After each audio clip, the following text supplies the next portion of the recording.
Sejumlah nama lama masih menghiasi Kabinet Merah Putih, termasuk di Kementerian Bidang Ekonomi. Lalu mampukah jajaran pembantu presiden yang ditugaskan mengurusi ekonomi Indonesia ini untuk bisa meningkatkan pertumbuhan ekonomi bangsa? Kita akan bahas bersama dengan ekonom Indef, ada Eko Listianto yang sudah bergabung bersama kami. Selamat pagi Pak Eko. Ada nama-nama lama seperti Erlangga Hartarto, Sri Mulyani, Bahlil juga ini kembali menjabat sebagai menteri. Apakah nama-nama lama ini bisa menjadi modal yang baik untuk membuat pasar percaya? Iya, jadi kalau kita lihat ya dari komposisi kabinet Prabowo Gibran ini ya cukup banyak sebenarnya di bidang ekonomi, memang nama-nama lama begitu ya Mas ya. Jadi kalau kita lihat apakah cukup menjadi jaminan begitu untuk bisa mencapai katakan target-targetnya, ya tentu kita harus beri kesempatan begitu. Tapi kalau saya lihat memang ini dengan hadirnya katakanlah beberapa menteri yang sebelumnya di era Pak Jokowi ini menggambarkan bahwa Pak Prabowo pengen transisi ekonomi ini berjalan secara stabil begitu ya. Jadi aspek stabilitas itu menjadi tujuan pertama begitu ya, supaya tidak banyak gejolak. Kalau muka-muka baru mungkin butuh adaptasi dan sebagainya begitu, sehingga ada bisa saja terjadi gejolak di perekonomian begitu. Sepertinya ini lebih ke fungsi stabilisasi dari langkah-langkah awal beliau begitu ya. Namun demikian karena targetnya juga lebih tinggi dari era sebelumnya begitu, saya rasa juga tantangannya cukup banyak begitu. Karena kan kalau kita lihat ya nama-nama ini orang-orang yang cukup berpengalaman, tapi mampukah mereka kemudian membuat inovasi-inovasi baru sehingga memungkinkan ekonomi kita jadi lebih baik begitu. Itu kan tantangan yang akan segera mereka hadapi ya. Ya. Nah, Pak Eko, ini kan daya beli masyarakat sedang menurun ya di tahun-tahun ini, dan juga dunia usaha juga lagi mengalami situasi yang sedang sulit. Nah, kira-kira target 100 hari ekonomi seperti apa yang harus diambil dan kebijakan apa mungkin yang bisa diperhatikan oleh Presiden baru sekarang? Ya, untuk target jangka pendek ini menurut saya memang salah satu fokus yang perlu segera itu memang bagaimana memperbaiki daya beli. Karena kan ujung dari katakanlah ya bagaimana nanti kinerja perekonomian itu akan terlihat bagaimana misalkan masyarakat gampangkah mereka kemudian belanja begitu ya, uangnya ada enggak dan lain-lain begitu. Nah, ini oke, mungkin tidak bisa dengan sangat cepat ya, misalkan ada juga tantangan lapangan pekerjaan, kemiskinan dan lain-lain yang sudah disebutkan itu. Tapi kan ini butuh waktu. Nah, yang paling cepat begitu ya, bagaimana memulihkan daya beli begitu. Ya pertama tentu aspek dari memperbaiki istilahnya disposable income ya, uang yang siap dibelanjakan oleh masyarakat itu salah satunya mungkin tidak terlalu banyak pungutan yang diambil lagi gitu ya dari kalangan masyarakat begitu. Terus yang kedua ya bagaimana kemudian ekonomi bisa jauh lebih bergerak ya. Ini kan sebetulnya ada tantangan-tantangan di mana terutama di sektor industri ini kita melihat ya indikator-indikatornya sudah kontraksi begitu. Ini butuh stimulus ya, butuh kebijakan-kebijakan relaksasi untuk memastikan mereka tumbuh lagi. Dari situ ada lapangan kerja, dari kerja mereka bisa belanja, kira-kira gitu. Kalau menurut Anda adalah meningkatkan daya beli, tapi Erlangga Hartarto ini target 100 harinya adalah swasembada energi, swasembada pangan, penciptaan lapangan kerja, investasi, penurunan kemiskinan. Nah, realistis tidak hal-hal ini untuk 100 hari kerja pertama? Yang swasembada nggak realistis ya kalau 3 bulan gitu ya. Ini butuh mungkin bertahun-tahun gitu ya untuk bisa mencapai beberapa target swasembada. Apalagi swasembada yang dimaksud itu adalah swasembada dalam konteks yang sangat fundamental ya, energi, pangan ya, itu kan tidak mudah untuk dicapai dan ada faktor alam juga gitu ya untuk bisa mencapainya begitu. Bisa, tapi memang butuh waktu begitu, dan mungkin juga tidak dalam konteks 100 hari begitu. Bahkan mungkin juga kita memang bisa ya, kemarin Pak Prabowo menyampaikan bahan bakar nabati bisa untuk juga energi begitu. Tapi kan challenge-nya itu adalah ini selalu berkompetisi antara untuk pangan atau untuk energi, kira-kira begitu. Kalau kemudian itu bahan bakunya itu diambil dari nabati, kira-kira begitu. Dan itu biasanya ada tantangan-tantangan terkait dengan dinamika harga juga begitu ya.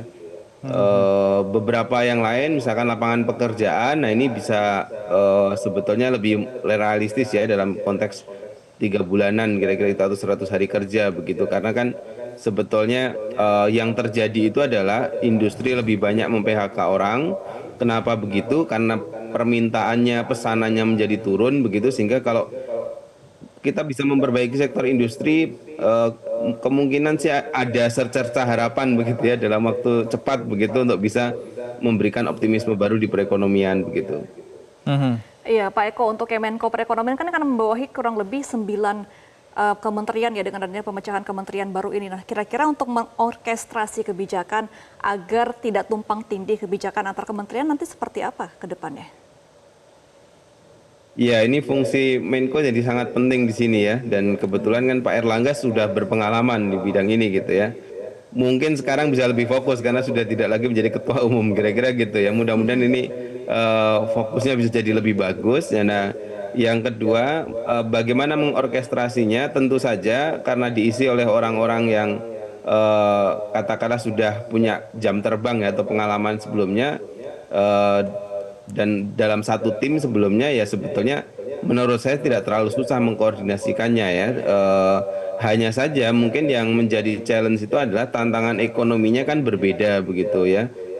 Visi dalam konteks Pak Prabowo ini kan sangat fundamental ya, soal pangan, energi, soal air, terus kemudian juga beberapa aspek yang lain ya, kemiskinan begitu. Jadi beberapa hal yang mungkin kalau dulu lebih ke arah narasi infrastruktur itu sangat mendominasi. Nah, sekarang kan lebih ke aspek-aspek ya swasembada dan SDM lah kira-kira gitu. Itu mungkin yang apa shiftingnya saja ya kira-kira untuk konteks apa istilahnya untuk koordinasi gitu. Tapi sebenarnya kementeriannya ya saya rasa sih kalau berkoordinasi mungkin bisa ya. Tapi yang jadi tantangan itu kan ekonomi kita itu sekarang lebih sulit ya, trennya itu lebih sedang menurun begitu. Bagaimana membalikkan keadaan ini dengan target yang juga lebih tinggi begitu. Ya, selain itu yang kita perlu menjadi perhatian adalah Presiden mengangkat kembali Luhut Binsar Panjaitan masuk ke dalam pemerintahan sebagai Ketua Dewan Ekonomi. Nah, perannya ini akan seperti apa nanti ya? Signifikan atau tidak dalam memajukan ekonomi kita? Iya, kalau terkait ya Dewan Ekonomi Nasional ini kan memang fungsinya sepanjang yang saya tahu kan lebih memberi nasihat ya, masukan kepada presiden ya, baik diminta maupun tidak diminta begitu. Eh, Nanti tindak lanjutnya itu ada di kementerian teknis masing-masing begitu. Ya sebetulnya ini tugasnya terbatas ya. Bagaimana kemudian masukan itu ditindaklanjuti atau tidak, mana yang lebih diprioritaskan dan lain-lain, itu kan nanti tergantung dari kementeriannya merespon dari berbagai masukan yang ada begitu. Oke. Sebagai pertimbangan oke, tapi kemudian kewenangannya pasti akan terbatas begitu. Oke, nah Pak Prabowo kan juga spesifik ya, Pak Eko meminta Pak Luhut ini memperbaiki tata kelola ekonomi, khususnya untuk digital menjadi lebih baik. Nah, kira-kira bisa nggak untuk Dewan Ekonomi ini juga menyentuh spesifik penugasan seperti itu? Iya, fungsinya lebih ke penasihat ke presiden begitu ya. Kalau kemudian mengarah kepada faktor misalkan eksekusi dan lain-lain, nah itu kan sebenarnya ada kementerian teknis ya.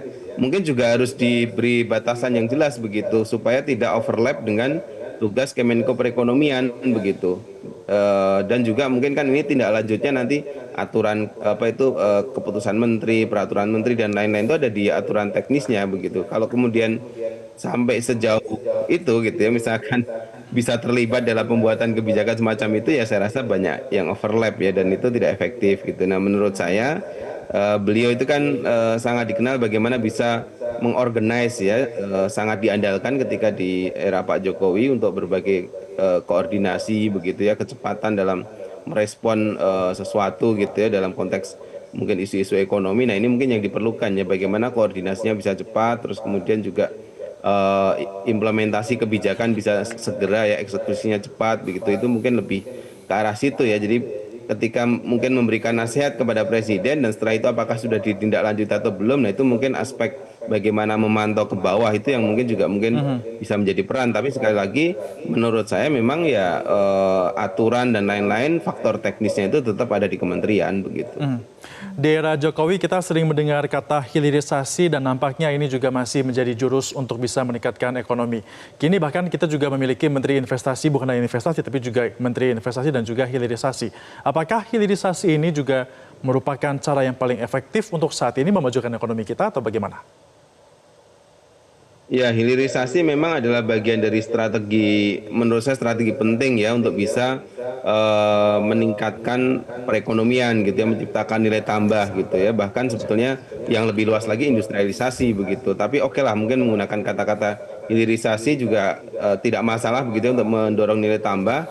Ada 21 komoditas yang siap untuk katakanlah diakselerasi nilai tambahnya begitu. Ada 8 sektor juga yang bisa dikatakanlah dieksplorasi lebih lanjut untuk bisa meningkatkan bagaimana nilai tambah itu terjadi dan kemudian bisa membawa perekonomian kepada level yang lebih baik. Dan tentu saja ya, seperti dibilang Menteri Investasi tadi, ada konteks bagaimana mendorong penciptaan lapangan kerja begitu ya. Jadi ini memang salah satu solusi walaupun tidak satu-satunya ya, karena ada juga faktor lain ya, tantangan dalam konteks hilirisasi ini adalah demand-nya ada atau tidak, kira-kira gitu. Karena kalau dari sisi supply bahan baku kita siap gitu ya. Baik. Tapi kemudian demand masyarakat globalnya itu apakah memang ada atau tidak. Nah, itu mungkin juga pengkajian terhadap permintaannya itu jadi penting begitu. Baik, kita akan nantikan kinerja para menteri pembantu Presiden. Semoga bisa tercapai ya Pak Eko untuk target pertumbuhan ekonomi 8% di periode baru ini. Terima kasih Pak Eko Listianto selaku Ekonom Indef sudah bergabung bersama kami. Selamat kembali beraktivitas Pak Eko. Jelajahi cara baru mendapatkan informasi. Download Metro TV Extend sekarang.